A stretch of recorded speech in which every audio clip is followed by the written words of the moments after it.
one of the cool things was talking about like the Sphinx. I did not know the Sphinx was so connected to our enlightenment and to ascension.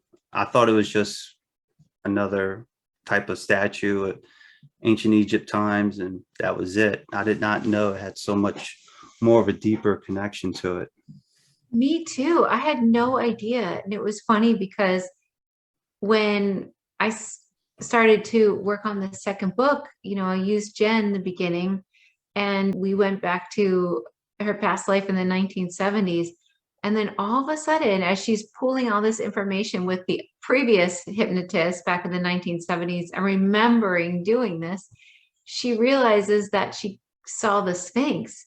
And there was so much information about the Sphinx. So I guess that's where they wanted the next book to go, because I really had no idea where it was going to go, because I don't write these books, I'm just like a humble messenger. But I didn't know all these things about the Sphinx either. It was amazing because she remembered it being created. She remembered what it was like, how she remembered watching this memory before. So she Mm-hmm. remembered seeing that they didn't have bodies, they didn't need their physical bodies on the earth at that time because they weren't interacting with humans. And this is a common thing, that if the extraterrestrials that have evolved themselves past needing a body don't need a body, they don't show a body. But oftentimes, if they're showing themselves to a human and interacting with a human, they'll show themselves with a body, with a certain way, but they don't have that body Mm-hmm. on a different planet for some of them. Yeah, I guess because on other planets they can be in higher dimensions. Mhm. From what it seems Yeah, like. right. Like on other planets, they might have a planet of light and they're all light beings. So you wouldn't see them with a body. At one point, it felt like the whole Sphinx is a record keeper, Yeah. more than just like, and because like even when I was reading Dolores Cannon's book, it kind of reminds me that there's a chamber inside the Sphinx or underneath the Mhm. Sphinx where there's a chamber, but in a way, there's a plot twist that the whole thing contains the information with, because I guess like there was Yeah. crystals inside of the rock, the Right. meteorite and everything. So that was fascinating. Because what she remembered was that this special energetic rock came from outer space. And because of this special rock, they built the Sphinx on top of this rock because the rock embedded itself into the ground. And then they built the Sphinx on this rock because this rock can hold energy. It's like a very special rock. But the Sphinx, that isn't the only place where this type of rock is, where there's I things like treasures. I But heard there's three locations, if I ain't mistaken. I don't know if it's only three, it might be more. I really Yeah. don't know. But um, I was going to for ask you, this, like, did they talk about like where's these other locations at? yeah, and even on different planets. So it's all Oh, connected. okay. It's like an interconnected radio signaling uh mechanism. So we can all keep track of one another. And the Sphinx stores and records our history almost like a time capsule. It keeps this energy, this information fresh, so it's never lost. It's like continuously storing and Mhm. watching humanity and its evolution. It's really interesting. With everything, before we get into more of the ancient Egypt stuff and three and Toth or Toth, however, before we get into that, was there anything else that you kind of noticing that you're getting from sessions that kind of like deals with the present or the future of what's going on? Yeah, so it was really interesting because a lot of times I'm really just curious. I was curious if we were doing okay, like if we're moving in the right direction, because sometimes you look around and it doesn't look like You're it. like, war is Yeah, going on, right. prices are getting high. What's going on, Yeah, people? yeah, I know. But clients that had never met, who had no idea of anybody else's session, would say the same things over and over again. I felt like that really validated everything, that no, we're moving in the right direction. Everything's right on track.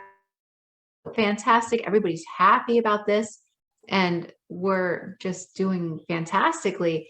And also, there's this light that's blanketing our planet. I mean, we have so much help right now. So Earth has no choice but to ascend. There's no choice at this point, basically. It's happening. Gotcha. And I love the part where, it's kind of like a birthing, giving birth, Yeah. there's going to be pain. There's going to be, I guess on one hand, what's your opinion about this? Like, why would you have to, go through all this roughness and madness? Does it deal with karma? Does it deal with something? Or is it like, hey, let's, on one hand, I kind of feel like it has to be as natural as possible for the collective. Like, Right. yeah, all this is happening because of this war, this battle, this situation right here, and it leads to the next, instead Right. of like something happening. I was like, whoa, why did that just happen? Why Yeah. was there this light? Why was this? What's up with these spaceships? You know what I mean? So Right. I think it's just a natural process. I mean, that's how humans usually learn. I mean, we usually learn by having to learn, like there's no choice. And I think it's just like how the COVID situation really helped so many people kind of take a step back and start to question things they had been told. It's just like that. I feel everything that's happening right now is just an opportunity to really figure out what you yourself really believe. And that's how we learn. It's like anything in your life, you maybe like have a job that you just hate and you get fired, but you're devastated about it, but you needed to get fired in order because to get this if not, other you're not job. going to leave. Yeah. And it's like right now we're in that chaotic time, but it's going to lead to something so amazing, they say. So that's exciting. It was pretty cool that Dolores Cannon came through one of your sessions and everything. I was like, oh, look at this. This is so cool. Because I in was a really excited. because in a way it was like I'm reading your book and I'm like, and I'll get to the next part of it too, but I'm reading your book and I'm like, man, it really does feel like I'm reading one of the books from Dolores Cannon's, the questions, the answers, the information that's coming through the books is like, wow, this is pretty good stuff. Like, I couldn't stop reading it, even though I can only read so much. I usually read before I go to sleep in like an hour's worth. And then Uh-huh. I was taking notes from it and then highlighting different things. And then when Dolores Cannon came through and they're like, yeah, we're so proud of you. And, I you know. know, and I'm like, oh, look at this. Yeah, yeah. I It know. really, and then how Jen said that we're continuing her work and stuff. And, and I would remember your older videos where you would like asking her questions like, can I help you write into your books? And she's like, well, I already wrote my books. Yeah. You got to write your own books. And then next thing you know, you're writing books and she's helping you. That was very, very interesting and pretty cool. And then from my side of it, I'm like, what are the odds that I go down this journey to get more information about Atlantis, ancient times, ancient Egypt, and so on, to look for this information? And you write these books. I meet you at level 2, the QHHT class, and I recognize you from one of your hypnosis videos. And next thing you know, you providing all this great information. And I'm like, shoot, the plot thickens. There's so much even more information. I'm like, man, I'm going to have to continue bumping up these stories. I'm like, Yeah. how do There you go. how am I going to connect all these little dots? I'm like, some of it's going to get cut out because it's so much. I know what you mean. So it's like, how But do I there's no connect all these little coincidences. stories? It's interesting because there's just no coincidences. With you, you're able to get all this information. You're able to meet with all these clients and have Right. repeatable sessions. Whereas, with me, I can't really do that because I work during the day. By the time the weekend comes, I have to do like honeydews and stuff. Right, So, right. so it's like I have to like find a way to have my little sessions with my clients. And I love it when I see the connectivity between the two as well. But I'm like, but with your books, it's like, wow, that was a lot of great information coming through. Oh, thank you. I mean, I didn't write it, but thank you. Yeah. So, The ETs wrote it. Because there's so many, like you were the one that told me that when my client, I am three, three is me, it was on page 183. Yes. So I just thought, I didn't know because they sent it to be fitted. So it could have ended up on any page, but it ends up on 183. And I looked it up. I just Googled it to see what will come up. What's the significance of 183? And it says, be enthusiastic. Great change is about to happen. Oh my God. Like these Perfect. little symbols. I didn't even think about it. These little I would never symbols thought that they put 183 in the book. had a meaning as well, but I thought that was Either. cool. Oh, you can Google it. I mean, maybe every number has a meaning, or it's angel numbers or something. Right. Meanings, angel meanings. But even I never thought about the fact that three people mentioned this being named three. And, oh my gosh, I didn't know until I started looking into it that they called Toth thrice. I didn't know. As soon as I found this out, I emailed my client and told him, and we were just like mind blown. Like, oh my gosh, people had called Toth or whatever they're Toth thrice. It's like Egyptian. Oh, so there's three names. So It's there's actually Toth or Toth, and then no. three. He went by thrice or something like that. I don't know. It's like Uh, something you can find if you look into it. Actually, I don't so know how to maybe explain it. that's the name he goes here. It goes by thrice, Right? but Maybe, maybe pronouncing wise, it was just easier for the people at that time to say Toth. maybe. I You know? don't know. It's really interesting. There's so many symbols in the book that I had no idea about until later. So I thought it was interesting. Yeah. I guess next go around, next time, because you're about to have another session about it, correct? How did you know? He You comes told on me. Monday. Oh, he comes on Monday. So I'm No, really excited about that. I thought you were a mind reader for a second. not yet. Maybe because that's one of the questions, because even Toth or Toth. So like the reason why I bring that up is because like in New Orleans, there's crew of, and I'm pretty sure they call it crew of Toth. And when you look it up, like how do you pronounce it? What's the proper way to pronounce it? It's like Toth, like oath. Whereas I think we say Toth, in Right. New Orleans. So I was just wondering, like, what is the proper way of saying it, And knowing him, he'll probably say it doesn't matter. Yeah, well, called himself three.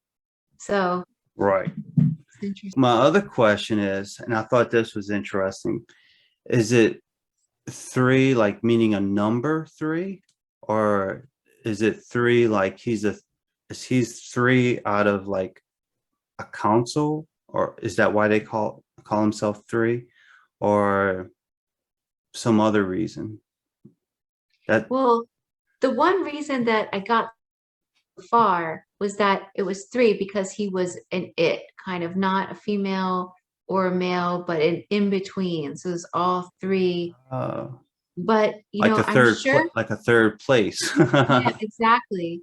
I'm not I'm male, sure I'm there's not more to it. female. Right. I'm the third option. Exactly.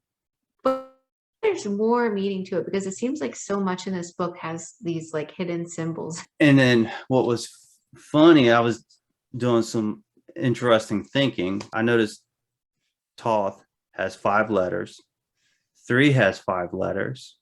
Guess who else has 5 letters in their name? Me? You. So I was like, Sarah has You. 5. What's You that? too. And You too. Jason has 5 letters.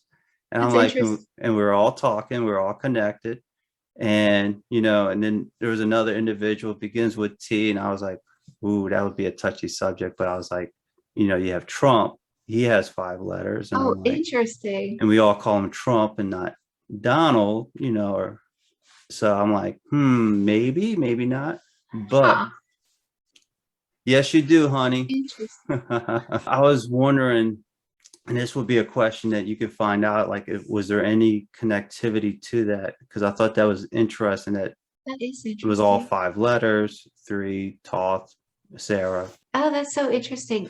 Well, the thing is, I'm sure it's connected. I'm sure that it's all connected somehow, but I'm going to write that down in my notes. Ask that when 3 gets here on Monday. Yeah. Yeah. And see, just, and then it'll probably be something simple, like from their eyes, they're like, yeah, we're all connected. You know, Right. like, yeah, we're all the Everything's same. connected. It's so fascinating. The universe, the planet, our soul, our bodies, everything is all connected. It's like there are vortexes, like centers on our bodies, and you can kind of map out energy centers that totally correspond on the earth and in the universe. Like our eyes look like solar systems if you really stare into Oh, I see what them. you're saying. So Kind of like how that everything, saying goes, as above, so below kind of thing. right, And right, you see the solar system or a right. certain part of this out there in space, and then you look at the iris of the eye. Yeah, I know what you mean. Yeah, it's really interesting. Everything is all connected. I think you might have brought this up in your book, but the emerald tablets, was the emerald tablets brought up in your book by any chance? A little bit, and it's something I want to go deeper into and Okay. learn more about.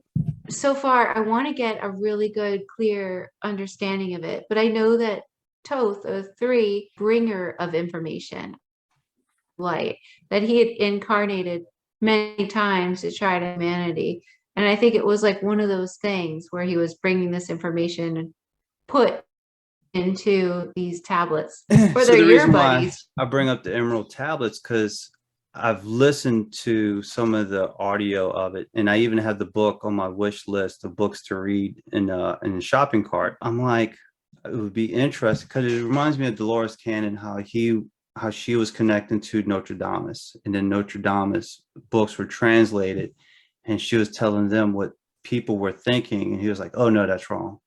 So it made me Mhm. think, did we get our translations correct from the Emerald Tablets? Because if I ain't mistaken, it was written 20,000 years ago or something like that. So it was a very long time. And what are the odds that we're able to translate it to understand it, what it means? So that's one of the questions I was wondering. Ooh, that's a really good question. I definitely am look deeper into it. Because he might say, no, yeah, I didn't get it right. That's why I'm here. Because I got the story wrong. But I will say, I think once when you get to tablet 14, it's either 14 or I don't think it was 15, but the number 3 comes up a lot. Like Really? the 3 cycles, the 3 kings, the 3 this, the 3 that. And I'm like, I want to know if there was some kind of connection between the two. It's probably all just like a key for us, to unlock mysteries. It's That's a really good question. I'm gonna write it down. Yeah. And ask. Yeah, it was either Yeah. tablet 14 or 13. The number 3 comes up a lot um, Okay. in that one. And I think it was called Atlantis, was the name of the tablet. Cool. I think you talked about this a little bit, but I wasn't too sure. But why was the Sphinx a communication device between worlds? Like I know we had the Sphinx, but why such Because a Sphinx? Why the communication? That was the main thing. because they needed a way to have like sort of a radio signal, and it connects to all these other planets. So they can broadcast to our planet through the Sphinx. And not only is it a radio signal for planets, it's a radio signal for us that we can tap into. Because when we raise our frequency to a certain level, we'll be able to understand history in its true form through the Sphinx. Interesting. Because that Sphinx is communicating to another planet that has the spheres and so on. One of the cool things that I was thinking, because we talked about this earlier, that how the Sphinx was kind of like a lion at first, Right. and then they changed it and changed it. So it made me think, because I was wondering, I was like, well, wait a minute. I thought it was a female version at first, but then I thought about it. There's two of them. Right. So, and so I'm like, maybe that's why Dolores Cannon's book, when they built the second Sphinx, it was a female version of it, kind of like to pay honor to the priestess that got killed. They made that Sphinx a female. So I was like wondering, I was like, maybe that's why the Sphinx was this female in that session, was because the second one was the female. That's what I got, was that symbolically, the female Sphinx was destroyed with the suppression of the divine feminine. And symbolically, the face of the Sphinx was taken over by a man's face with, the control and greed that wanted to assert itself over the whole population. It was all symbolic. Because my client, because I asked her about it when she was connected to, this is like when her higher self was coming through and she was hitting on all the cylinders. And I asked about that. I was like, is there another Sphinx somewhere? And she goes, yes, it's buried. Earthquake happened. And I'm reading your book, and sure enough, it talks about that, how like it's pretty cool, because in a way it's more natural to them. So they see it as the feminine energy went away. So the Sphinx went away in their eyes, but Right. to our eyes, oh, it was an earthquake, and it made the female Sphinx go away. But, and then it was like in your book, it was like, yeah, we'll rise again. And I'm like, oh, okay. All right. Well, because there's so much, we're rebalancing basically on Earth. So the divine feminine essence, so to speak, is resurfacing again now and making it a comeback now, so to speak, but not taking over the masculine, but just resuming its rightful place. Yeah, kind of like to give balance. Right, exactly. So I mentioned how New Orleans, how it was pretty cool, because I was going through my belongings and I found this token. It's, it's Crew of Toth. Yeah, that is so cool. I sent, it was a little different than this one, but I sent Sarah a picture. I was like, hey, look what I found. It was like a casino chip. I was like, just going through my stuff. I'm like, what are the odds? And I forgot that I had, and I'm going through my stuff and I'm like, what are the odds? I'm reading your book. They're talking about 3 and Toth. And I'm like, what? I was like, I have to send this to Sarah. So that was so cool. So I'm like, it would be interesting to find out this as well. Is that, and I always thought this was cool, because I was watching the History Channel and they were talking about, like which river runs north to south and what major river runs south to north. And the Nile runs south to north, and the Mississippi goes north, goes down to the South Gulf of Mexico. I was like, and it's kind of like they're kind of referenced in a way, like this is like the Nile of America. So it would be interesting to ask 3, like, hey, is there any connection, like, is with the Nile and the Mississippi River, is there any symbolic connection between the two? And then another thing that's cool is that we have all these Mardi Gras crews. You got Cleopatra, crew of Cleopatra, crew of Isis, crew of Poseidon, Toth or Toth. And you got all these crews that kind of like goes back into ancient times, whether it's Greek or ancient Egypt. And I thought that was interesting. Like, is there any kind of connectivity to it? Are people like connected to it or part of it because they used to be part of ancient Egypt? That's why they settled close to the Mississippi, because it reminds them of the Nile River. Send me a list of questions. Yeah, well, that was kind of like majority of it right there. Next time you have your session, if you could find out more about that, because I always thought that was interesting. Like, why, I know why we do it, but is there a greater meaning to it?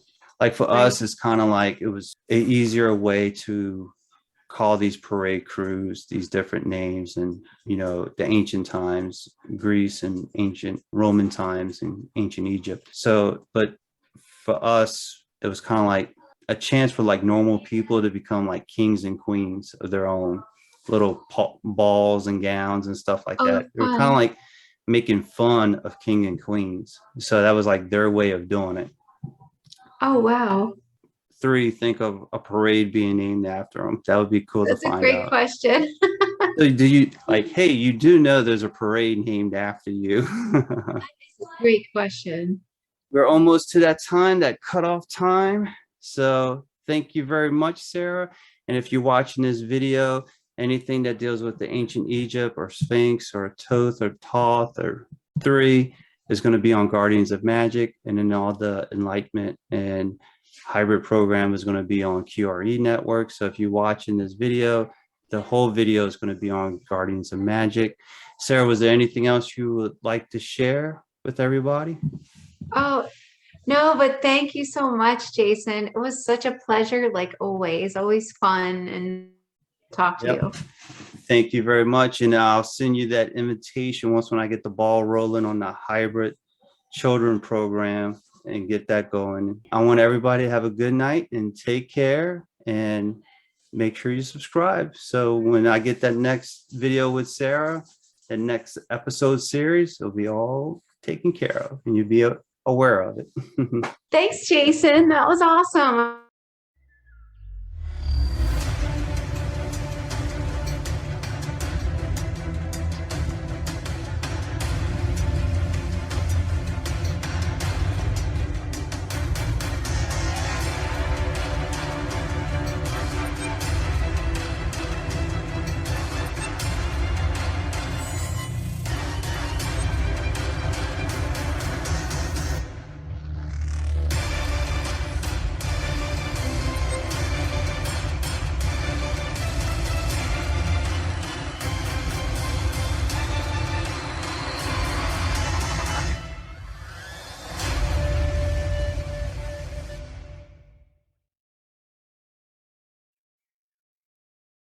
Sorry, my connection's unstable. It says, but I'm literally right next to the Wi-Fi.